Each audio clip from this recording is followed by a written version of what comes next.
She was fleeing a cruel man until she met someone who, with an unexpected whisper, turned her world upside down. You won't believe what happened next. If you enjoy stories like this, be sure to subscribe to this channel. We post daily. Continuing.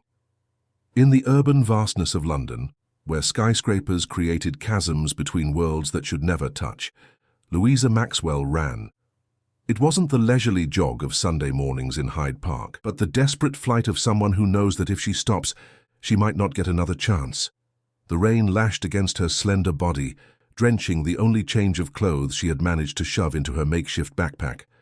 27 years old, her olive skin bore scars that went beyond the visible, and her eyes had lost their sparkle after 3 years working as a governess in the Ashworth mansion, one of the most influential agribusiness families in England. Louisa hadn't planned to flee that night, but when Augustus Ashworth, heir to an empire of lands and farmlands stretching across the English countryside, walked through the door of her small room at the back of the mansion with that smile she knew all too well, something inside her broke. It wasn't the first time he had appeared after midnight, always with the same speech, that he desired her, that he would take care of her, that he could give her a life a poor country girl like her would never dream of, that no one would believe her if she said no, that it was better to accept. This time, however, he had gone further. Augustus had announced that his marriage to the daughter of another magnate was set for the following month, and that as a gift, he had bought an apartment where Louisa could be available to him. His gaze, sweeping over her body as if evaluating merchandise, was the last straw. As he spoke, Louisa felt a hatred so pure it burned. She waited for him to leave, gathered the little she had, and in the middle of the night jumped the side wall of the mansion in Belgravia, an upscale neighborhood that always made her feel like an intruder. Now, after hours of wandering the streets, Louisa could barely stand. The money she had, her 3 years of savings serving the family that saw her as decoration, would last a few weeks at most. She had no family in London, no one to turn to. Her parents, in a small village in rural Cornwall, could barely keep a roof over their own heads. It was to avoid being a burden on them that, at 24, she had accepted the job offer that seemed like a blessing. Good salary, accommodation, the chance to send money home. King's Cross Station appeared before her like a mirage. Louisa entered, more to escape the rain than with any destination in mind. Her body trembled. She didn't know if from the cold or from fear. She sat on a secluded bench, trying to make herself invisible. The clock read 4:30 a.m. The first train to the south coast would leave in an hour. Maybe she should go to Brighton, try to find work in hotels, or head further south as far as possible, anywhere the Ashworths couldn't find her. That's when she noticed the man standing a few feet away, observing her. Tall, with greying hair at the temples contrasting with a still young face, no more than 40 years old. He was dressed simply, but there was something in his posture that made him stand out. When their eyes met, Louisa felt a shiver, not the visceral fear she felt of Augustus, but a strange sensation of being read from within. "Are you all right?" His voice was deep, without any inflection that suggested ulterior motives. Louisa didn't answer. She had learned that men rarely approached without wanting something in return. "Sorry to bother you," he continued, maintaining his distance, "but you look like you need help. And at this hour, in this place—" "I'm fine," Louisa cut him off, clutching her backpack tighter. "Just waiting for the train." "Where to?" The question caught her off guard. Where to, indeed? She had no destination, only the certainty that she needed to leave. "I don't know," she admitted, surprising herself with her honesty. The man nodded, as if that were a perfectly reasonable answer. "My name is Raphael Thorne," he said, extending not his hand, but a card. "I own a guest house in St. Ives. It's nothing grand, but we need help now that the season is starting. If you want work and a place to stay, just show this card when you get there." Louisa took the card with hesitation. Open Sea Inn was written in simple blue letters, along with an address and phone number. "Why?" she asked, her distrust evident. Raphael gave a half smile, his first since approaching her. "Let's just say I recognize when someone is running. I've been in your shoes," and he said, and then, before she could respond, added, "The train to the coast leaves from platform 3. Good luck, with or without St. Ives." And then he walked away, disappearing among the few passengers who were starting to arrive. Louisa stared at the card, torn between the fear of the unknown and the urgency to disappear. An hour later, she was on the train to the south coast, the card secure in her pocket, still unsure if she would have the courage to use it. The journey to St. Ives seemed endless. Train to Brighton, bus to Portsmouth, and finally another bus that snaked along the A27 road between the lush green of the countryside and the deep blue of the ocean. When she finally arrived, it was night again. The historic town, with its cobbled streets and illuminated colonial houses, seemed straight out of a dream. Louisa walked through the centre, asking for directions, until she found the Open Sea Inn on a quiet street a few blocks from the main church. It was a restored colonial house, with blue windows and plants hanging from the upper balcony. It looked welcoming, but even so, she hesitated at the door. What if it was a trap? What if Raphael was as bad as Augustus, just with a different approach? Before she could decide, the door opened, and a middle-aged black woman, with white hair pulled back in a bun, appeared. "Are you going to stand out there all night, girl?" she asked, her tone firm but not hostile. I'm looking for Raphael Thorne," Louisa murmured, too exhausted to elaborate a story. The woman examined her from head to toe, and her gaze softened. "You must be the young lady from the station," she said. "He called to say you might be coming. I'm Mrs. Zola. I manage the guest house with him. Come in. We'll get you something to eat first." The guest house kitchen was large and cozy. Mrs. Zola served a fish soup that made Louisa realize how hungry she was. As she ate, the woman explained that Raphael was out, dealing with a supplier issue in Cowes, Isle of Wight, and wouldn't be back until the next day. "He said you needed work and a place to stay," Mrs. Zola commented. "He didn't ask anything else, and I won't either. But I want you to know one thing. In this house, no one touches anyone without permission. If you're running from something like that, you can rest easy." Louisa felt a lump in her throat. How could this woman who barely knew her read so clearly what she carried? Thank you," was all she could manage to say. Mrs. Zola led her to a small room at the back of the guest house, simple but clean, with a window overlooking a garden. "Rest. Tomorrow, we'll talk about work." Alone, Louisa took a hot shower, her first in almost 2 days, and then sat on the bed trying to process the upheaval in her life. 24 hours earlier, she had been in the Ashworth mansion, feeling trapped. Now she was hundreds of miles away, in a town she didn't know, about to work for a man she had seen for only a few minutes. It was craziest, of course, but what else could she do? When she fell asleep, she dreamed of the open sea that gave the guest house its name. In the dream, she swam away from the shore, not with fear, but with the certainty that she was going in the right direction. The next morning, Louisa woke to the distant sound of voices. Opening the window, she saw a group of tourists in the garden. Mrs. Zola explaining something about the house's history. The guest house was larger than it had appeared at night. Besides the main house, there were small cottages scattered across the grounds that sloped down almost to the bay. She dressed quickly and went to find Mrs. Zola, ready to start work immediately. She needed to justify her presence, to prove her worth before they changed their minds about taking her in. "Ah, there you are," Mrs. Zola said when she saw her. "The guests' breakfast has already been served, but I saved something for you. Eat first, then I'll show you everything." While Louisa had breakfast, Mrs. Zola explained the situation. The guest house had 10 rooms in the main house and 6 cottages. It was a small but successful business, especially after a travel magazine included them among the most charming accommodations on the south coast. With summer approaching, they needed one more person to help with room cleaning and, occasionally, with breakfast. "If you agree, you can start today. The room you're staying in comes with the job, plus a salary we can discuss with Raphael when he gets back." Louisa agreed immediately.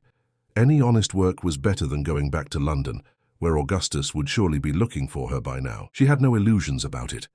A man like him would not easily accept what he would see as an affront. The work was exhausting, but no different from what she did at the Ashworth mansion. The difference was in how she was treated. Mrs. Zola was demanding but fair. The guests, mostly foreign tourists or Londoners escaping the city, were polite. No one looked at her as if she were invisible or, worse, as available property. It was only late afternoon that Raphael appeared. Louisa saw him arrive from the garden where she was hanging sheets. He got out of a faded blue pickup truck, exchanged a few words with a supplier who was unloading boxes of vegetables, and then, as if feeling her gaze, turned in her direction. He waved discreetly before entering the guest house. Later, as she finished tidying the last room, Raphael appeared in the corridor. "Mrs. Zola told me you arrived yesterday," he said. "I hope everything's all right." Louisa nodded, still uncomfortable. "I'm grateful for the opportunity." "No need to thank me. It's a fair deal. You work, we pay." He hesitated, as if choosing his next words carefully. "Louisa, right?" Mrs. Zola mentioned the name. "Yes." "Louisa, I don't know what you're running from, and you don't have to tell me. But if you're in any legal trouble, I need to know. Not for judgment, but to prepare in case someone comes asking for you." The question surprised her. It was a reasonable concern, she realized. "I haven't done anything wrong," she replied, her voice firmer than she felt. "I'm not wanted by the police or anything like that. I just needed to get out of a situation." Raphael studied her for a moment, as if assessing the truthfulness of her words. Then he nodded. "Fair enough. If you need documents for work, Mrs. Zola will help, and if you want to talk about anything, we're here." He was already walking away when Louisa found the courage to ask, "How did you know? At the station, how did you know I needed help?" Raphael stopped, his back to her. For a moment, Louisa thought he wouldn't answer. When he finally turned, there was something in his eyes she couldn't identify.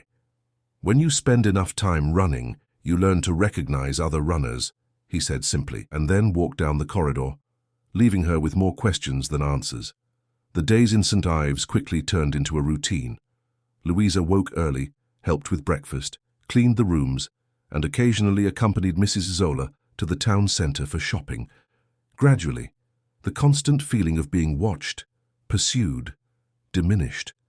She began to get to know other guest house employees, the market vendors, the boatmen who offered tours of the islands. St. Ives, with its mix of colonial history, lush nature and tranquility, was a place where she felt it was possible to start over. Raphael was a constant, yet distant presence. He managed the guest house with quiet efficiency, always polite with guests and fair with staff, but kept everyone at a certain distance.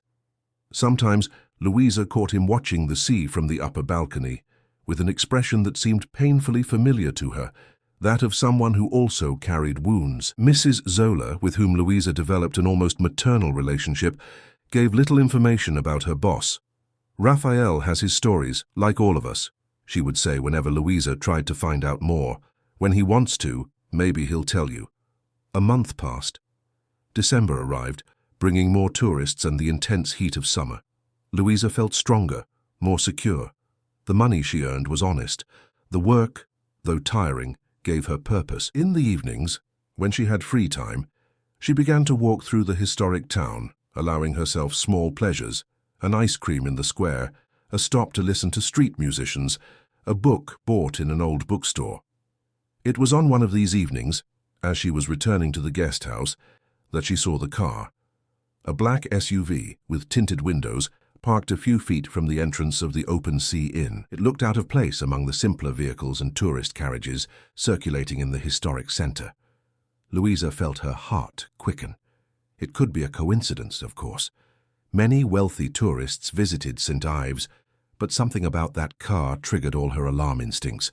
Instead of entering through the main door, she went around and used the back entrance near the kitchen. She found Mrs. Zola finishing organizing dinner for a group of Spanish guests. "Everything all right, girl? You look like you've seen a ghost," the older woman commented. Louisa hesitated. Was she being paranoid? "There's a car parked out front. A black SUV, tinted windows. It looks out of place."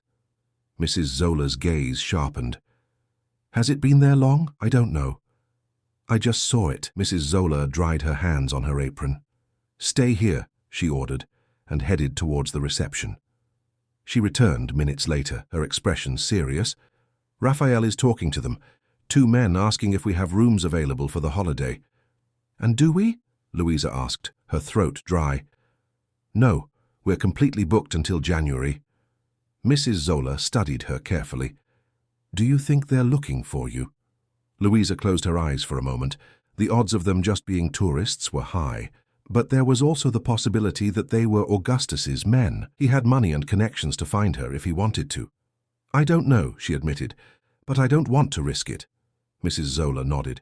"Go to your room through the back. Lock the door. I'll send Raphael to talk to you when they leave." Louisa obeyed, feeling again like the frightened woman at King's Cross Station. In her room, she sat on the bed, hugging her knees, listening to every sound with sick attention.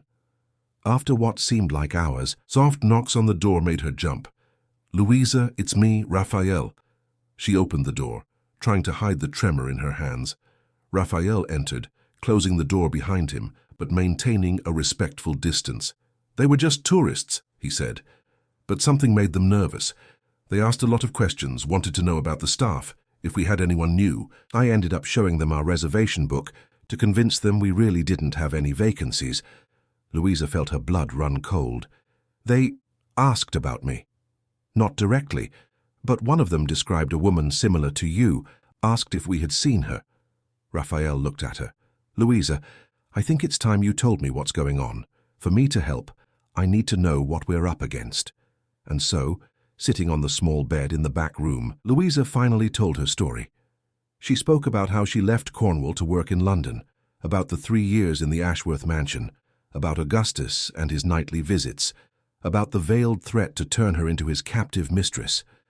She spoke with a choked voice about the constant fear, the daily humiliation, and the desperate decision to flee. Raphael listened in silence, his eyes fixed on some point beyond her, as if he were watching the story unfold. When Louisa finished, he remained quiet for a long moment.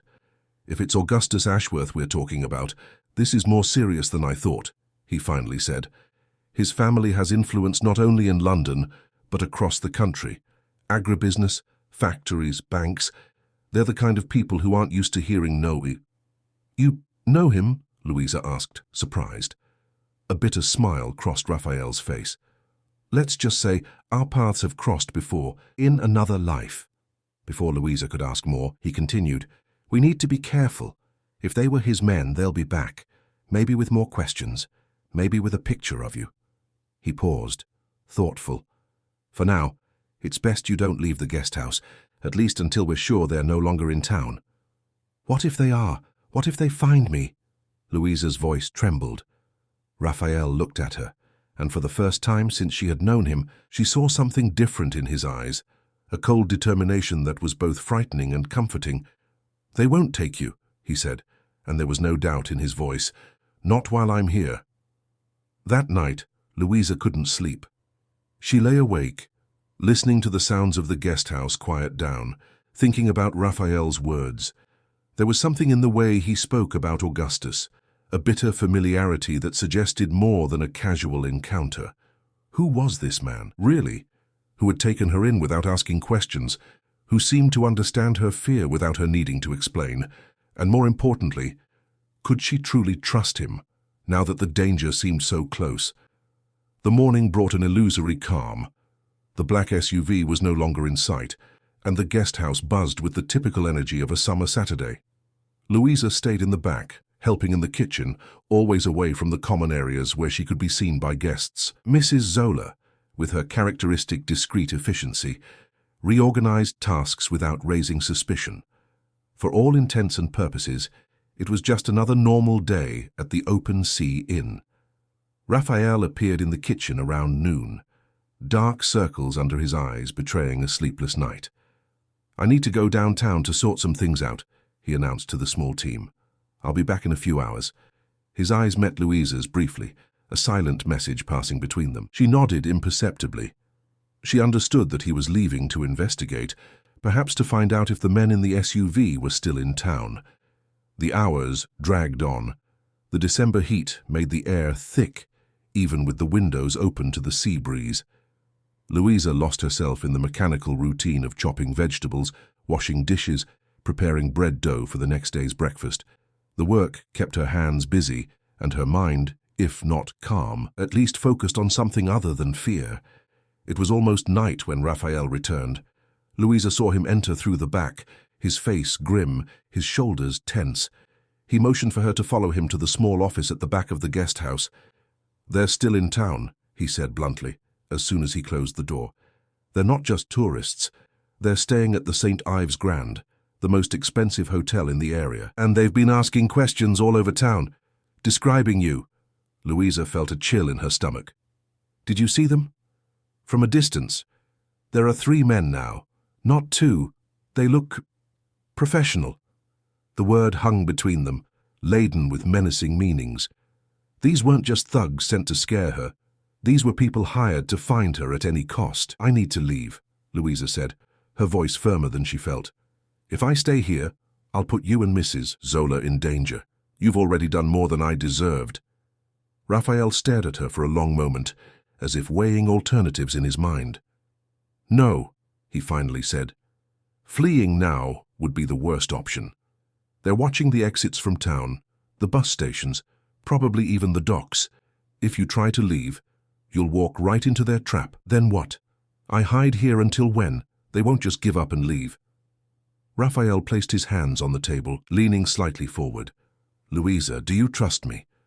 The question caught her off guard. Did she trust him? This man she had known for only a month, who had taken her in without asking questions, but who now seemed involved in something much bigger than a simple job offer. I don't know," she replied honestly. "I barely know you." A fleeting, sad smile passed across his lips. "Fair enough. But right now, I'm your best chance." He opened a drawer and pulled out a brown envelope. From inside it he took out some photographs, spreading them on the table. Louisa approached, curious. The photos showed men in formal attire, some at gala events, others at what looked like corporate meetings. In several of them, she recognized Augustus Ashworth, younger, but with the same arrogant smile that haunted her nightmares. In one particular photo, he stood beside an older man, whom Louisa presumed to be his father, the patriarch of the Ashworths. But what impressed her most was noticing that, in one of the photos, standing discreetly beside the illustrious guests, was Raphael, younger, darker hair, wearing an impeccable suit. "Who are you?" she asked, instinctively taking a step back. Raphael sighed, running a hand through his graying temples. "My full name is Raphael Thorne Mendonça. 10 years ago, I was a minority partner in Ashworth agribusiness. I grew up with Augustus. We studied together in private schools, then at university. Our fathers were friends, and it was natural for me to join his family's business when we finished our degrees in management." Louisa looked at him, incredulous. This man, who seemed so distant from the world of luxury and power of the Ashworths, had once been a part of it. "What happened?"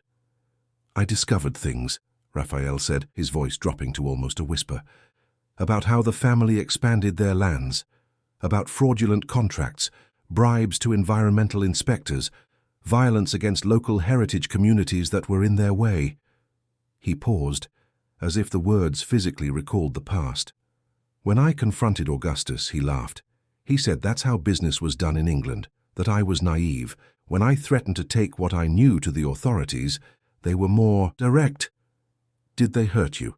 Louisa asked, suddenly aware of the emotional scars he seemed to carry. Raphael shook his head. "Worse. They destroyed everything I had, my reputation, my assets. They forged documents to incriminate me in a money laundering scheme. I was arrested, spent 2 years in jail until I managed to prove my innocence. When I got out, I had nothing. No one would hire me. Old friends pretended not to know me. I understood then that I had 2 options: spend the rest of my life trying to clear my name, or simply disappear and start over. And you chose to disappear," Louisa concluded, beginning to understand. "Exactly. I used the little money I had left to buy this guest house, which was almost bankrupt. I rebuilt my life away from the spotlight, from big business. I found a peace I never had in their world." He hesitated, looking directly into her eyes. "But I never forgot what the Ashworths did to me.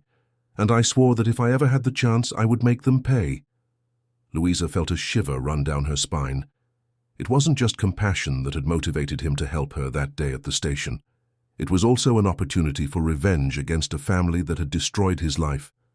"You used me," she said, her voice choked with a mixture of anger and disappointment. "You brought me here because you saw a chance for revenge." Raphael didn't look away.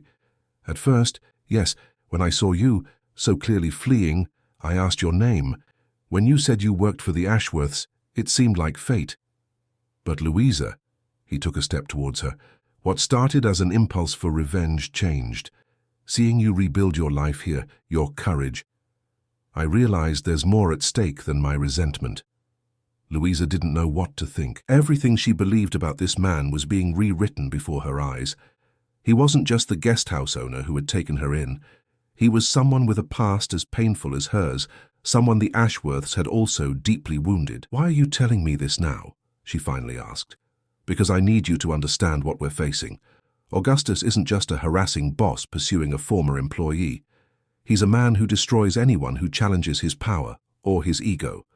And now I need you to trust me enough to follow my plan." "What plan?" Raphael collected the photos, carefully putting them back in the envelope. "His men will scour the town, guest house by guest house, until they find you. Our time is running out, so we're going to turn the tables. Instead of waiting for them to find you, we're going to make them think you were never here. In the following hours," Raphael explained his plan. Mrs. Zola was called into the conversation, and Louisa discovered that the woman knew much more about Raphael's past than she let on. In fact, Mrs. Zola was his late wife's cousin and had been one of the few people who had stood by him when everything fell apart. The plan was simple in theory, risky in practice. They would falsify records showing that Louisa had stayed only one night at the guest house, then moved on to Cowes, Isle of Wight. Simultaneously, Raphael would use old contacts, people who also had scores to settle with the Ashworths, to create a false trail in another direction. Meanwhile, Louisa would hide not in the guest house, which would certainly be searched, but in the house of a friend of Mrs. Zola's, in a secluded coastal village near the town, the hamlet of Blackwood. "It's risky," Raphael admitted when he finished explaining. "But if we do it right, they'll follow the bait far from here, and when the dust settles, we can think of a more permanent solution." Louisa looked at the two of them, feeling a strange mixture of fear and gratitude.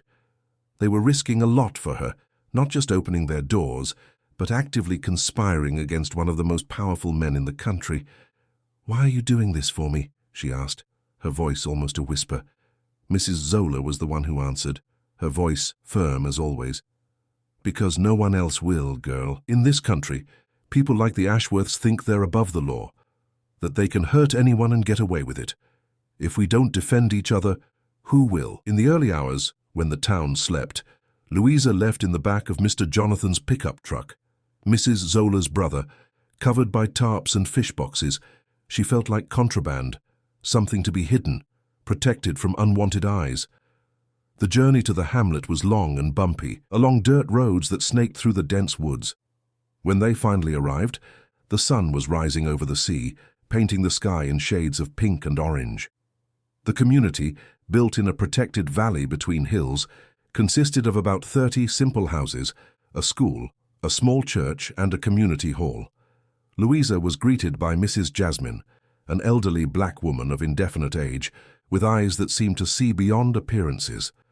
"Welcome," she said simply. "No one will find you here." The days in the hamlet passed at a different pace. Without internet, with poor cell phone signal, Louisa felt disconnected from the outside world. Her only link to St. Ives was through Mr. Jonathan Cho, who came twice a week to bring supplies and news. It was thus that, a week later, she learned that Augustus's men had, in fact, invaded the Open Sea Inn. Not officially, of course. They arrived as guests, showed fake badges, claimed to be looking for a drug trafficking suspect. They ransacked the records, intimidated staff, searched every corner. Raphael kept his calm, Mr. Jonathan recounted. He showed them the falsified records, said you only stayed one night. He even suggested they might be looking in Cowes, as many young women go there looking for work on luxury yachts. The bait worked. 3 days later, the black SUV left for Cowes, Isle of Wight. Raphael's contacts confirmed that they were following the planted trail, questioning guesthouse owners and sailors about a young woman who matched Louisa's description. It was only when he was sure that the immediate threat had passed that Raphael came personally to the hamlet. Louisa saw him arrive on a rainy January morning, the blue pickup truck covered in mud from the soaked roads. Her heart gave an inexplicable leap when she saw him get out of the car, his hair wet from the rain, his eyes searching for her among the houses. They talked at length on the porch of Mrs. Jasmine's house, sheltered from the rain by the thatched roof. Raphael told her how the men had left, but warned that the threat was not over. They will eventually realize they lost your trail, and they might come back. So I'll never be safe, Louisa asked, feeling the weight of the persecution renew on her shoulders. I didn't say that, Raphael replied, leaning closer. I said we need a more permanent solution, and I think I have one. He then explained what he had discovered in recent weeks. One of his contacts in London, a former lawyer for Ashworth Agribusiness, who had also fallen from grace, had access to compromising information. Documents proving fraud in land contracts, bribes to environmental inspectors, even connections to illegal deforestation in the Amazon. Alone, that's not enough to bring down an empire like theirs, Raphael admitted. But it might be enough to make Augustus think twice before continuing to pursue you. Blackmail? Louisa asked, uncomfortable with the idea. Protection, he corrected.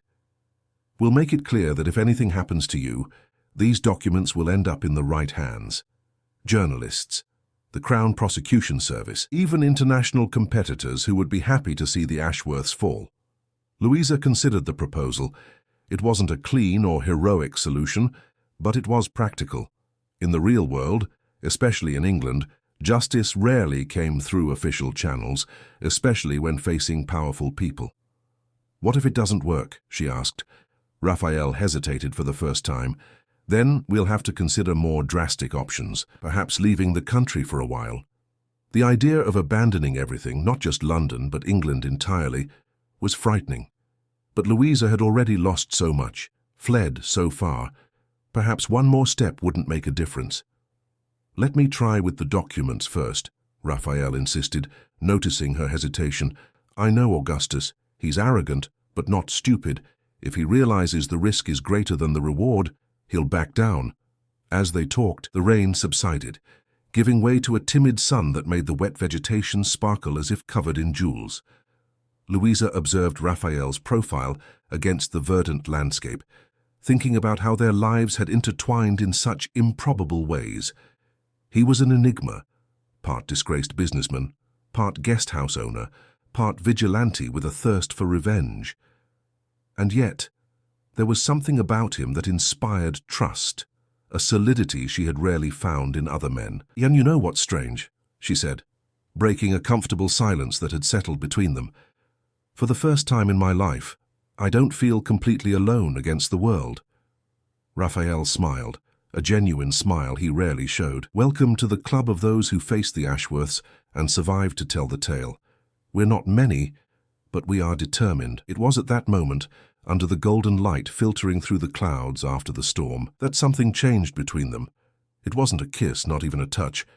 It was just a gaze that lingered, a mutual recognition that, amidst the chaos and danger, they had found something unexpected in each other. In the following weeks, Raphael divided his time between the guest house in St. Ives and the hamlet, bringing news, supplies, and updates on his plan. The incriminating documents had been obtained, copies stored in safe places. A carefully crafted message had been sent to Augustus through indirect channels, a polite reminder that he wasn't the only one with the power to destroy lives. February arrived, bringing with it the carnival season. St. Ives transformed, like all historic English towns, into a stage of colours, music, and celebration. Even in the relative isolation of the hamlet, Louisa could feel the energy of the festivities arriving in waves, like the rising tide. It was during Carnival that the first concrete news arrived. Augustus had backed down, at least temporarily. The men in the SUV had not returned to St. Ives. The searches in Cowes, Isle of Wight, had also ceased. He got the message, Raphael explained. sitting beside Louisa on the bench under the mango tree that shaded the community center. "But we can't let our guard down. I know Augustus. He's patient when he needs to be, and he has a long memory for offenses." "So I'll never be able to go back to my normal life?" Louisa asked, frustration evident in her voice. Despite the beauty of the hamlet, the kindness of its inhabitants, she felt like a prisoner, free from the golden cage of the Ashworths, only to find herself in another, albeit wider and more pleasant. Raphael was silent for a moment, looking at the children playing in the distance, the sounds of their laughter echoing among the houses. "What normal life, Louisa?" he finally asked, his voice soft. "The life of an exploited maid in the Ashworth mansion, or the life before, in rural Cornwall, where your chances were limited by birth, by skin color, by your postcode?" The words hit her with the force of truth. What normality was she longing for? The world had never been fair or welcoming to women like her. "What do you suggest, then?" "That I hide forever." Raphael turned to face her directly. "I suggest you build something new, something of your own, not as an escape, but as a choice." It was then that he shared an idea he had been developing. Mrs. Zola was thinking of retiring, reducing her participation in the guest house's administration. Raphael would need someone to take over that role, someone trustworthy, intelligent, with experience in managing spaces and people. "Me?" Louisa laughed, incredulous. "You're offering me Mrs. Zola's position after everything that's happened?" "Especially after everything that's happened," he replied, serious. "Louisa, I've seen how you work, how you interact with guests, how you solve problems without needing someone to tell you what to do. And more importantly, you have more reasons than anyone to ensure the guest house prospers, as it will also be your refuge. But what about the danger? You yourself said Augustus might come back." "Yes, but there's a difference between being a fugitive employee hidden in the back and being the official administrator, with documents, bank records, national insurance. The more established and visible you are, paradoxically, the harder it will be for him to try anything. It's one thing to make a former domestic helper disappear, quite another to attack someone with a position, local connections, a documented life." The proposal was tempting and terrifying. Taking on such responsibility meant stopping running, putting down roots, building a real life, not temporary, not hidden. It meant believing she had a right to a future, despite everything. "I need to think," she finally said. Raphael nodded, respecting her space. But before getting up to leave, he said something that would stay with her for the following days. "You know what the real victory against men like Augustus is? It's not just surviving, it's thriving. It's building a life so good, so full, that when you look back, you'll see he was just a temporary obstacle on your journey, not the villain who defined your story." March brought with it the end of summer and a change in the life of the hamlet. With the end of the high tourist season, the community turned to more traditional activities: fishing, crafts, cultivating small plots. Louisa, who had never lived in a rural environment, discovered a new appreciation for the rhythm of nature, for manual labor, for a simplicity that did not mean poverty, but a different kind of richness. She learned to fish with Mr. Jonathan, to make baskets with Mrs. Jasmine, to identify medicinal plants with the older women. On nights without electricity, frequent during the storms that still plagued the region, she discovered the pleasure of stories told around the fire, of songs that echoed centuries-old traditions. Raphael continued visiting regularly, bringing not only news from town, but also gifts. A book he thought she would like, plant seedlings for the small garden she had started to cultivate, even a crank radio so she could listen to music on the lonelier days. On one of these visits, he arrived with a different expression, not the usual caution, but something close to hope. "I have news," he said, as they walked along the trail that led to the nearby waterfall. "About Augustus?" Louisa felt her heart quicken. "What happened?" "He's in trouble. Not because of us, at least not directly. It seems the documents we obtained made someone in the company suspicious. An internal auditor started investigating, made connections, and now the company board is demanding explanations." "That's good, right?" Raphael nodded. "Very good. Augustus is too busy trying to save his own skin to worry about a runaway former employee. And what's more, His wedding to the Sterling daughter has been postponed indefinitely. It seems the bride's family doesn't want to be associated with possible scandals. A wave of relief swept over Louisa. It wasn't the end of the threat, but it was a reprieve, a space to think beyond immediate survival. "Does that mean I can go back to St. Ives?" she asked, hopeful. "I believe so. Gradually. Carefully." But yes, they had reached the waterfall, where crystal-clear water fell between moss-covered rocks, forming a natural pool surrounded by lush vegetation. The sound of the falling water created a sound curtain that isolated that small piece of the world. "I thought about your proposal," Louisa said after a long contemplative silence, "about taking Mrs. Zola's place at the guest house." Raphael, who had sat on a rock by the water, looked at her with interest.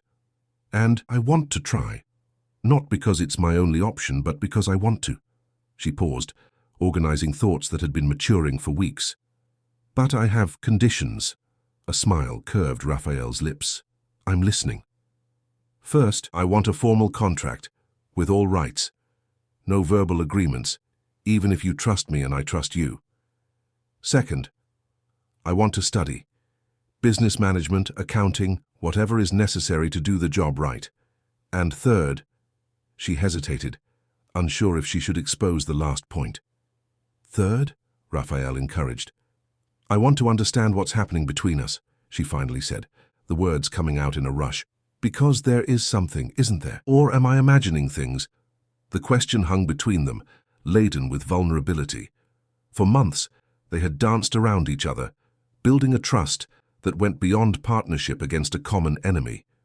There were glances that lasted longer than necessary, accidental touches that left her skin tingling, conversations that stretched late into the night about everything and nothing. Raphael observed her for a long moment, as if seeing beyond the 27-year-old woman in front of him, as if seeing all versions of her, from the frightened young woman at King's Cross Station to the determined woman who was now negotiating her future on equal terms. "Yes, there is something," he finally admitted, his voice softer than usual. "Something I didn't plan, didn't expect, and certainly didn't look for, but it's here. Undeniable." He stood up, approaching slowly, as if giving her every opportunity to retreat. "The question is, what do we do with it? We are two wounded people, Louisa. Two people who carry scars that may never completely disappear. I don't want you to see me as a lifeline, just as I don't want you to be my chance for redemption." "That's not what I see," she replied firm. "I see a man who, like me, was broken by the same system, by the same people, who, like me, chose to rebuild himself instead of giving up. I'm not confusing gratitude with whatever this is." They were close now, so close that Louisa could feel the warmth emanating from his body, see the small grey hairs in his stubble, the lines of worry on his face that even the quiet months in St. Ives hadn't managed to completely erase. "And what do you think it is?" he asked, his voice almost a whisper. Louisa didn't answer with words. Instead, she leaned forward, closing the distance between them, and kissed him. A hesitant kiss at first, almost experimental, as if testing not only his reaction, but her own. A kiss that quickly transformed into something deeper, more urgent, as if both finally admitted a thirst they had ignored for too long. When they parted, breathless, there was a new clarity between them. It wasn't just physical desire, though that was present, vibrant and undeniable. It was a recognition of kindred spirits, of two people who, against all odds, had found mutual understanding amidst the chaos. "Does that answer your question?" Louisa asked, a shy smile playing on her lips. Raphael laughed, the sound reverberating among the rocks of the waterfall. "It answers that one and raises several others." The walk back to the hamlet was made in comfortable silence, hands intertwined like teenagers discovering first love. But there was nothing juvenile or naive in what they felt. It was an adult feeling, tempered by experience, aware of the risks and obstacles. The following week, Louisa returned to St. Ives, not to the back of the guest house, as before, but to occupy the room next to Raphael's, on the second floor of the main house. The transition did not go unnoticed by the staff or regular guests, but no one seemed surprised. There was a naturalness in the way they moved together through the space, as if sharing a dance whose steps they had practiced for years. Mrs. Zola observed everything with a knowing smile, making no comments beyond an occasional, "It was about time," murmured to herself. Life at the guest house continued. Guests arrived and departed. The rhythm of the town changed with the seasons. The sea continued its eternal dance of advances and retreats. But beneath the surface of routine, something fundamental had changed. The Open Sea Inn was no longer just a temporary hiding place for Louisa, nor just a business for Raphael. It had become a symbol of resistance, of rebuilding, of possibility, living proof that even after the worst storms, it was possible to find a safe harbor. April arrived, bringing with it the beginning of autumn and news that would confirm the permanent change in their lives. A report in the London Times revealed a corruption scheme involving Ashworth agribusiness, with documents proving fraud in environmental licensing and illegal appropriation of local heritage lands. Augustus Ashworth was being investigated by the National Crime Agency and the Crown Prosecution Service. "It wasn't our documents," Raphael assured, showing the news to Louisa as they had coffee on the balcony. "It must have been the internal auditor I mentioned. It seems that once he started investigating, he found much more than we imagined." The fall of the Ashworths was just beginning, but it was already enough for Louisa to feel the weight of the persecution significantly lessen from her shoulders. She was no longer just a fugitive employee. She was Louisa Maxwell, administrator of the Open Sea Inn, a business management student at the local distance learning center, partner of Raphael Thorne, a woman with identity, purpose, and a future. On a particularly clear night, when the full moon illuminated St. Ives Bay with its silvery light, they sat on the guest house's upper balcony, observing the quiet movement of the historic town. Tourists walked along the cobbled streets, musicians played in seaside bars, fishing boats swayed gently anchored near the pier. "Sometimes I still can't believe it," Louisa said, breaking a comfortable silence.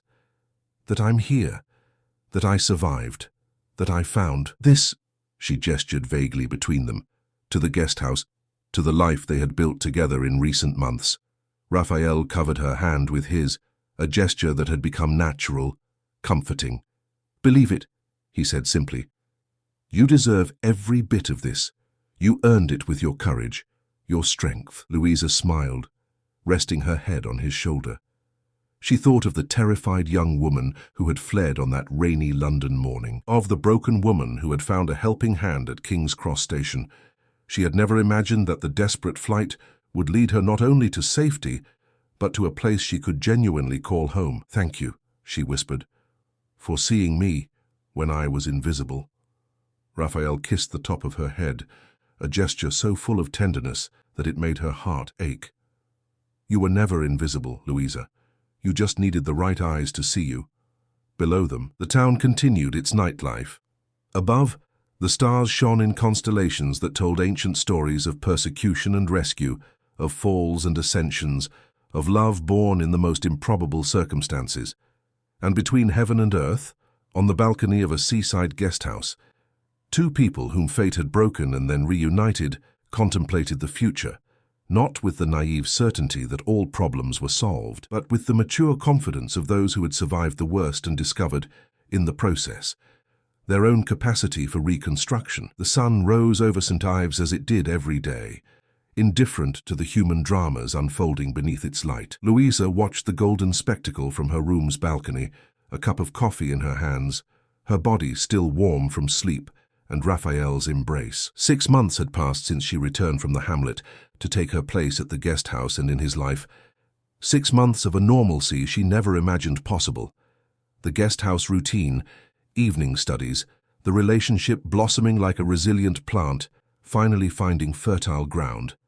Sometimes she would still wake with a start, her heart pounding, convinced she would hear footsteps in the corridor, the door opening to reveal Augustus Ashworth with his possessive smile. On those nights, Raphael would hold her in silence until her breathing normalized, until the past receded into the shadows where it belonged.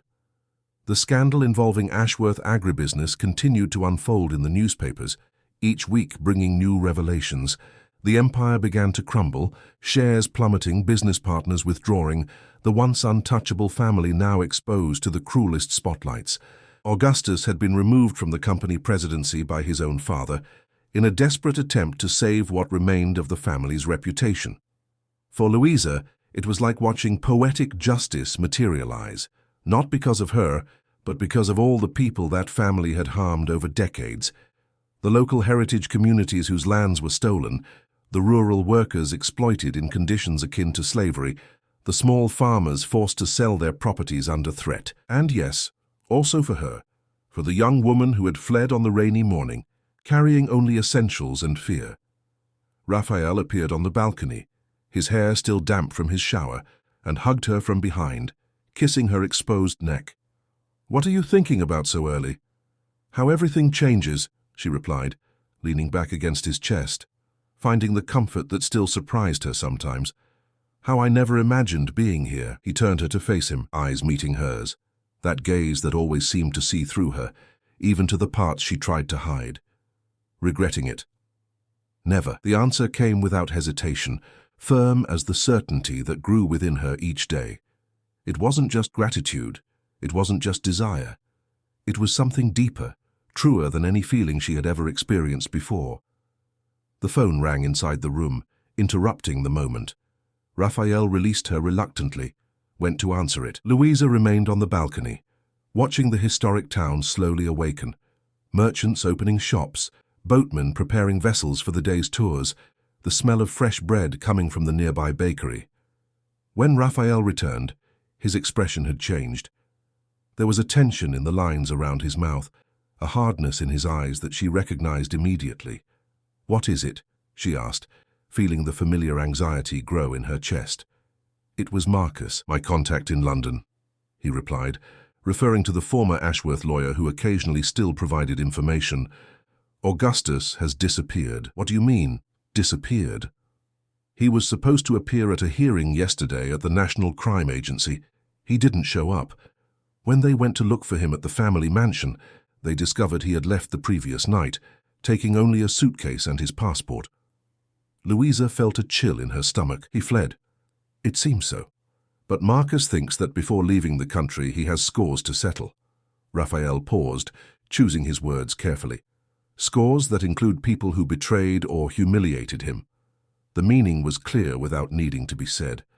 Augustus, cornered, losing everything, probably saw Louisa and Raphael as partly responsible for his downfall. It didn't matter that the main scandal had come from another source. In the mind of a man like him, accustomed to controlling everything and everyone, any challenge to his authority was an unforgivable offense. "Do you think he would come here?" Louisa asked, her voice firmer than she felt. "I don't know," Raphael admitted, "but we're not going to wait to find out.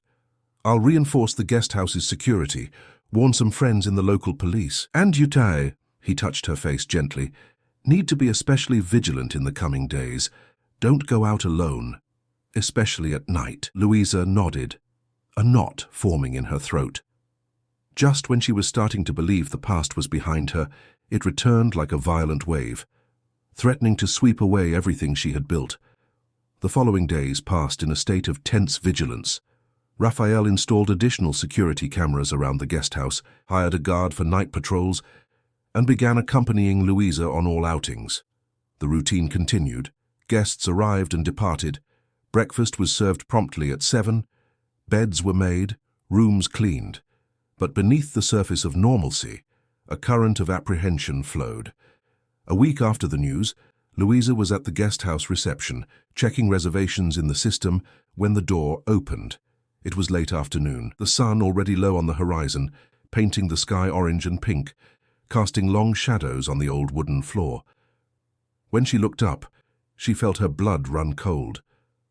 Augustus Ashworth stood at the entrance, like an apparition from her deepest nightmares. Not the imposing man she had known in London, but a thinner version with deep dark circles under his eyes and unshaven. He wore expensive clothes that looked slightly rumpled, as if he had slept in them. His eyes, however, those eyes that had so often made her tremble with fear, held the same cold, calculating glint. "Louisa," he said, his voice surprisingly calm, "good to finally find you." She stood up slowly, mentally thanking the presence of the counter between them.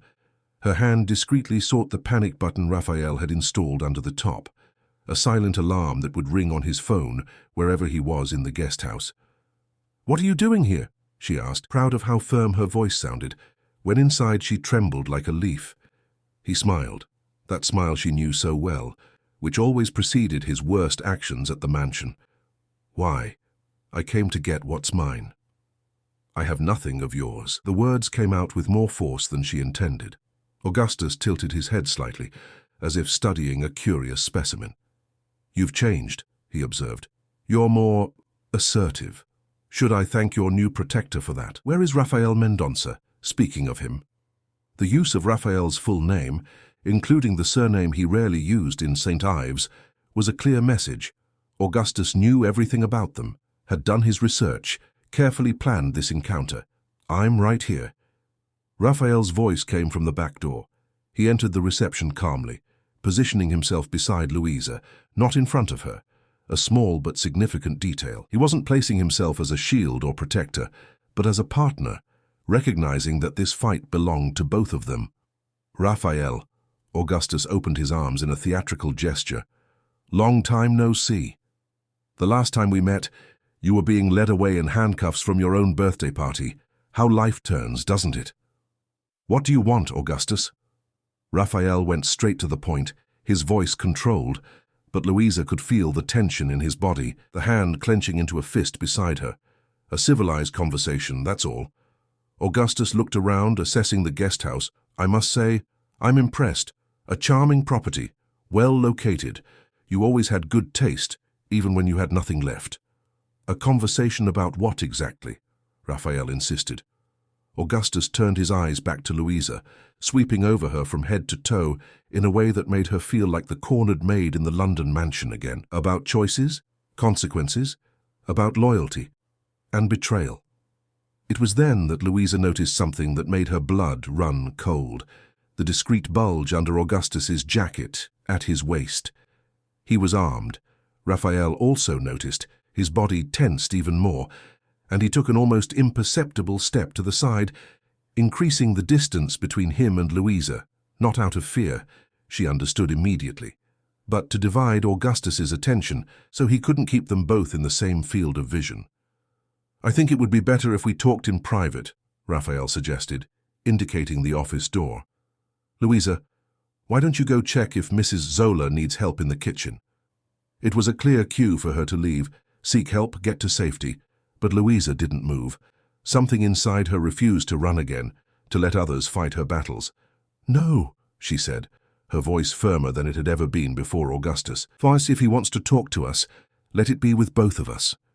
A genuine smile curved Augustus's lips. "Well, well," he murmured, almost admiringly. "The little country girl has really grown up." "Don't talk about her like that." Raphael's voice was low, almost a growl. "Or what?" Augustus's smile vanished, replaced by a harsh expression. "You'll sue me. Report me. I don't think I'm in a position to worry about more accusations, am I? Thanks to you and your little friends, I'm practically bankrupt, disinherited, and with an arrest warrant waiting for me. What more could you do?"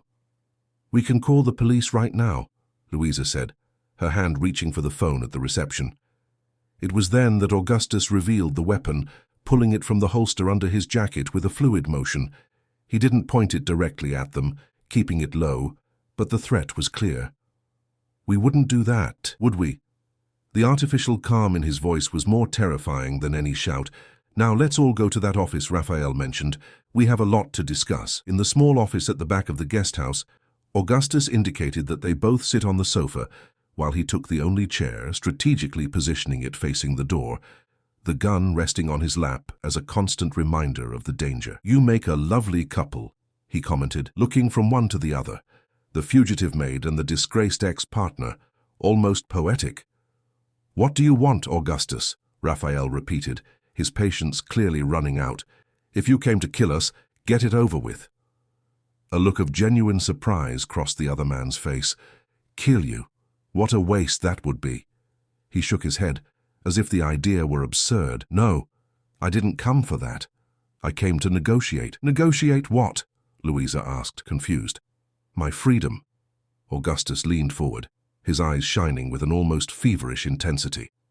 "You have something I need, Those documents you used to blackmail me.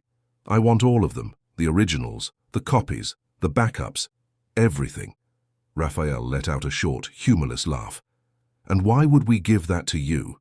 Those documents are our only protection against people like you. Because in return, Augustus spoke slowly, savoring each word, I will offer something I know you value above anything else. Peace. I will disappear from your lives forever. I have a new passport, a new identity, contacts in Belize. I can start over, just as you have done here. The silence that followed was heavy, laden with unspoken considerations. Louisa watched Raphael, saw the muscles in his jaw clench as he processed the proposal. She herself felt a confusion of emotions, relief that they were not under immediate threat of death, distrust of the too easy offer, and something more, something she hadn't expected. Pity, looking at Augustus now, not the all-powerful magnate, but a cornered man fleeing justice, negotiating his own freedom. Louisa realized that despite all his money and power, he was infinitely more trapped than she had ever been. How would we know you'd keep your word? She finally asked. Augustus smiled, a smile that didn't reach his eyes. You wouldn't? You'd have to trust, just as I trust you'll give me all the documents. Impossible, Raphael interrupted. Those documents aren't all here. They're scattered in safe hands with instructions to be released if anything happens to us. Then do whatever is necessary to collect them, Augustus insisted, a slight tremor of desperation escaping beneath his controlled facade. I have 2 days before I leave the country. That's enough time if you act fast. It was at that moment that a noise at the reception caught everyone's attention. Voices, footsteps. Augustus jumped up, the gun now pointed directly at them. Who else is here? He hissed. Probably guests returning from an outing, Raphael replied, trying to maintain calm. This is a guest house, and remember, we can't just close because you decided to show up. The office door opened before Augustus could respond. It was Mrs. Zola who stopped in the doorway, assessing the scene before her with keen eyes that quickly registered the tension, the gun, the danger. Sorry to interrupt, she said with surprising calm, but there are 2 police officers at the reception asking if we've seen a man who matches your description, sir. Augustus's face paled. He quickly looked at the office window, calculating chances, escape routes. I didn't call them, Raphael assured, anticipating the accusation. It must be a coincidence, or perhaps someone saw him entering here. Say you haven't seen me, Augustus ordered Mrs. Zola, his voice tense. Say you're mistaken, that there's no one here besides the owners. Mrs. Zola looked at Louisa, then at Raphael, a silent question in her eyes. It was Louisa who responded, with an almost imperceptible nod. Despite everything, she didn't want to see Augustus captured like this, like a cornered animal. Not out of pity, but because this victory belonged to the system, to the justice he had so despised and circumvented, not to them personally. I'll say I haven't seen him yet, but I'll check with the staff, Mrs. Zola replied, and there was something in her tone that suggested she perfectly understood what was at stake. That'll give you a few minutes, at most. When the door closed, Augustus turned to them, desperation now evident in every line of his face. I need to get out of here. Is there a back exit? Raphael and Louisa exchanged glances. What they did now could define not only Augustus's fate, but also their own. What kind of people they would choose to be. What kind of justice they would prioritize. There's a passage through the kitchen. It leads to the back garden, Raphael finally said. From there you can exit through the alleys that lead to the docks. But Augustus, his voice hardened, this is the only time we help. If you ever come back, if you ever try to find us or threaten us again, there will be no conversation. I'll go straight to the National Crime Agency with all the documents. Augustus nodded, putting away the gun. For a moment, he seemed about to say something more, perhaps a thank you, perhaps a final threat. But then he just nodded and followed Raphael to the door that led to the back of the guest house. When she was alone in the office, Louisa let out the breath she hadn't realized she was holding.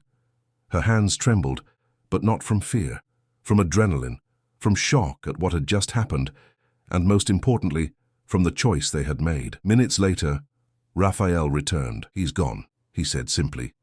Did we do the right thing? Louisa asked, not entirely convinced. Raphael approached, holding her hands in his. I don't know if there's a right in situations like this, but we made a choice we can live with. We didn't become executioners nor accomplices. We gave him the same chance that fate gave us, the chance to start over somewhere else, being someone else. What if he doesn't change? What if he remains the same Augustus, just in another country? Then that will be his choice, not ours. Raphael touched her face gently. We can't control who he decides to be, only who we decide to be.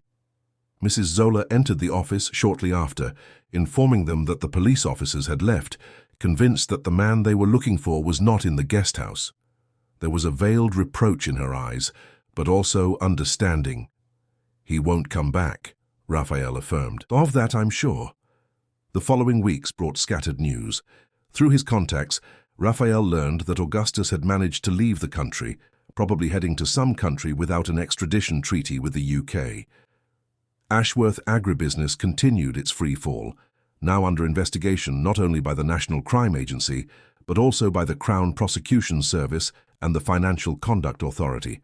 Slowly, life at the guest house resumed its normal pace. Winter brought colder days and fewer tourists, allowing Louisa to focus more on her studies and some improvement projects for the Open Sea Inn.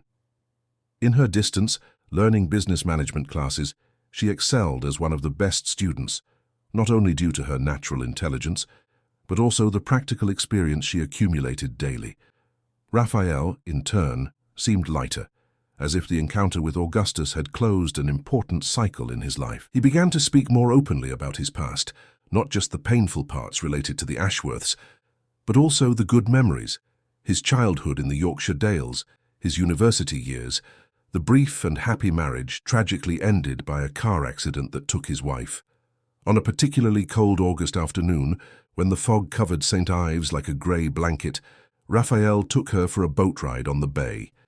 It was Louisa's birthday, 28 years old, also marking a year since her escape from the London mansion, a year of transformations so profound that sometimes she barely recognized the woman she had been. In the middle of the bay, with the boat swaying gently on the calm waters, Raphael took a small box from his pocket.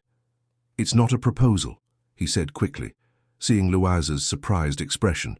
"At least, not yet. It's something different." Inside the box was a set of keys. "What is this?" she asked, confused. "Keys to the guest house," he explained, "not just as administrator but as co-owner. Half of the Open Sea Inn is now officially in your name." Louisa looked at the keys, then at him, speechless. It was more than a gift. It was a declaration of trust, of commitment, of partnership in every sense. "Raphael, I don't know what to say." He smiled, that smile that still made her heart race after months together. "You don't have to say anything. You earned this, Louisa. With your work, your courage, and your vision for the guest house's future. It's not charity or a gift. It's recognition." She held the keys tightly, feeling the cold metal against her palm, the literal and symbolic weight they carried. Suddenly, unexpected tears began to stream down her face. "Why are you crying?" Raphael asked, concerned. "Because," she tried to find the right words, "because I never had anything that was truly mine. Not even my body seemed to belong to me for so long." She took a deep breath, wiping away her tears. "And now I have not only this, but everything else, my life, my choices, my future, and you." Raphael pulled her close, enveloping her in an embrace that spoke of protection. Yes, but mainly of partnership, of equality, of mutual respect. "Always," he murmured against her hair, "for as long as you want." On the horizon, the fog began to dissipate, revealing the outline of the islands, the mountains covered by the countryside, the historic town with its ceramic roofs. The scenery was of an almost painful beauty, the kind of landscape that made the heart ache with the awareness of one's own smallness before the grandeur of the world. But there, on that boat, in each other's arms, Louisa and Raphael did not feel small. They felt exactly the right size, two survivors who had found, in each other, not just refuge, but strength. Spring arrived, bringing flowers to the guest house gardens and a new energy to the town. In September, with the approaching warmth, the first tourists of the season began to appear. Among them, To Louisa's surprise and joy were her parents. The reunion was filled with emotions, tears, hugs, anxious questions. She hadn't seen them since before moving to London, keeping in touch only through sporadic phone calls, limited by the precarious connection in the small Cornish village where they lived. Through Raphael, Louisa had managed to send money for them to make the long journey to St. Ives. Seeing her parents meet Raphael, explore the guest house that was now partially hers, discover the new woman their daughter had become, it was a transformative experience for Louisa. The cycle closed. She was no longer just the daughter who had left to try her luck in the big city, nor the fleeing victim. She was an entrepreneur, a student, a woman who had built her own path despite all obstacles. "You look happy," her mother commented on the last night of the visit, as they shared a quiet moment on the balcony. "Your eyes, they have light now." "I am happy, Mum," Louisa confirmed, realizing the simple and powerful truth of that statement. "Not because everything is perfect, but because I've learned that I can face what isn't." When her parents left, promising to return the following year for a longer visit, Louisa felt complete in a way she had never experienced before. The different parts of her life, past and present, family and love, work and dreams, were no longer in conflict, but harmonized in a coherent narrative. In October, exactly 1 year after her escape, Louisa received an envelope with no sender. Inside, there was only a newspaper clipping from a small Costa Rican periodical showing the inauguration of a guest house on a remote beach. In the photo, partially hidden among the guests, was Augustus, or someone very similar to him, with a fuller beard and longer hair. There was no message, no threat, no plea for forgiveness. It was just a sign of life, perhaps a reminder of the tacit agreement they had made that tense afternoon in the open sea in office. He had moved on, as he had promised. He was respecting their space, the peace they had fought so hard to build. Louisa showed the clipping to Raphael that night. He examined it in silence, before returning it without comment. There was no need to talk about it. They both understood what it meant. Without words, she tore the clipping into small pieces, throwing them out the window. The bay wind carried them away, scattering them over the waters until they disappeared completely. That night marked the true end of the story that had begun in the Ashworth mansion. Not with confrontation or revenge, but with something more powerful, the conscious choice to move forward, not to allow the past to continue casting shadows over the future. In the weeks that followed, Louisa and Raphael finally began to discuss long-term plans, the possibility of expanding the guest house, buying the neighboring property that was for sale, the idea of creating a training program for young people in the region, offering opportunities they themselves hadn't had at the beginning of their journeys, and yes, also the possibility of marriage, of children, of transforming their partnership into something even more formal and permanent. "I'm not in a hurry," Louisa confessed, as they discussed the matter during a walk on the deserted beach. "Every day with you already feels like a renewed commitment," Raphael agreed, intertwining his fingers with hers as they walked barefoot on the wet sand. "The paper is just a formality. What we've built is real with or without it." The summer season was approaching again, bringing with it the promise of intense activity at the guest house, new faces, new stories. Louisa, who now oversaw reservations, noted with satisfaction that many of the guests were repeat visitors, people who had fallen in love with the open sea inn and returned, some for the third or fourth time. "We created a home so good that others want to share it, even if temporarily," she commented to Raphael one evening as they reviewed the month's figures. He looked at her with that expression she had learned to recognize, a mixture of admiration and something deeper, more intimate. "You created this, Louisa. Your energy, your vision, transformed this place." She smiled, accepting the compliment without discomfort. She had learned to recognize her own worth, not to diminish her achievements. It was part of the healing, of the rebuilding process. In the first week of December, when the heat already announced the intense summer to come, the guest house received a special guest, Caroline, the journalist responsible for the series of reports that had exposed the crimes of Ashworth agribusiness. Louisa recognized her immediately from the photo accompanying her articles, but did not mention it when she greeted her. It was Raphael who, after recognizing her as well, approached her discreetly during breakfast. Your work changed many lives, he said, sitting at her table with a cup of coffee. Including ours? Caroline studied him with professional curiosity. You are Raphael Thorne, former minority partner of Ashworth, one of many who were crushed for trying to do the right thing. He gestured towards Louisa, who was organizing the fruit table. And that's Louisa Maxwell, former governess at the Ashworth mansion in London, who fled after years of harassment. Caroline's eyes widened with recognition. You are part of the story, she murmured, more to herself than to him. I heard rumors, but I could never confirm. Did Augustus really pursue you here? Raphael nodded. And we let him go, when we could have handed him over to the police. Why? The question was genuine, not accusatory. Because at that moment, we realized we didn't want to be defined by revenge, that our story together was bigger and more important than any settling of scores. Caroline was silent for a moment, processing the information. Can I tell that part of the story someday? Raphael smiled. When everything is completely resolved, when there's no more risk to anyone, yes, it will be a pleasure to tell you everything, from beginning to end. Later, when she shared the conversation with Louisa, she felt strangely at peace with the idea. Her story, not just the painful part, but also the journey of healing and rebuilding, could one day help other people find the courage to escape abusive situations, to believe that new beginnings were possible. Do you think we'll ever be ready to tell everything? She asked Raphael as they prepared for bed. Yes, he replied, lying beside her in the bed they now shared without hesitation or discomfort. When time transforms pain into wisdom, when we look back and see not only what we lost, but mainly what we gained. Louisa snuggled against him, feeling the familiar warmth of his body, the tranquil rhythm of his breathing. She thought of the frightened young woman she had been, the woman she was now, and all the intermediate versions that had existed during her journey. She thought of Augustus, of his power that seemed absolute, and that, in the end, proved as fragile as any construction based on fear and domination.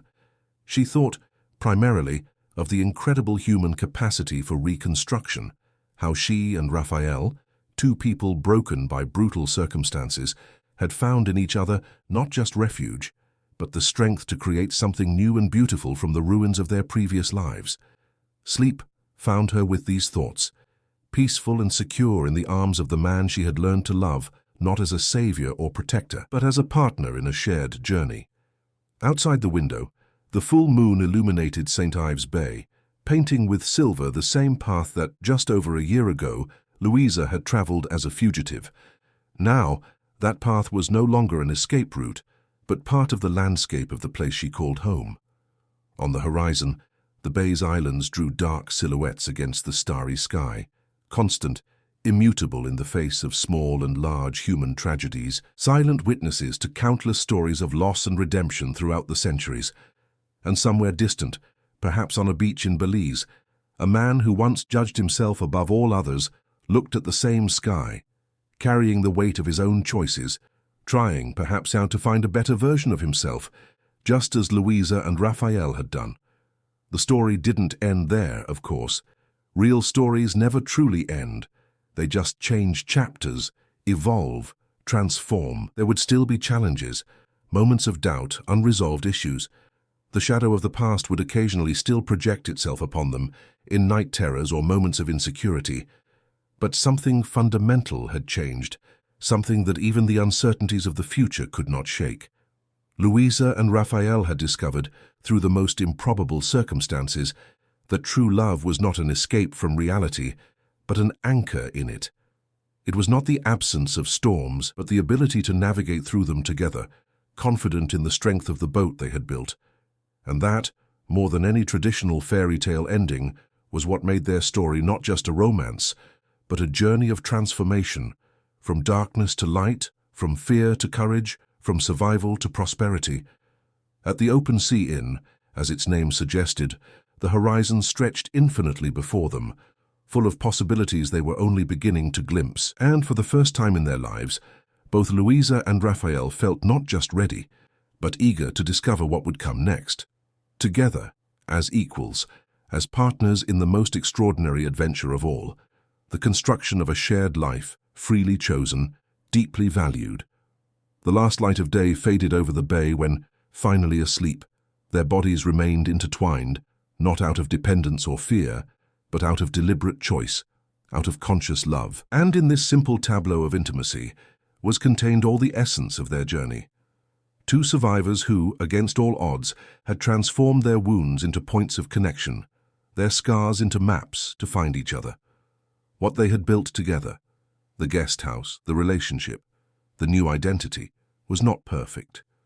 Nothing truly human is, but it was authentic. It was theirs. And above all, it was free. Free from the shackles of the past, free from the expectations of others, free to evolve as they chose. And that freedom, won at such a high price, was the true treasure they held, more valuable than any Ashworth fortune, more enduring than any corporate empire, more significant than any social status. It was the freedom to be fully themselves, for each other and for the world, the freedom to love without fear, to build without constraints, to dream without limits. It was, ultimately, the only wealth that truly mattered,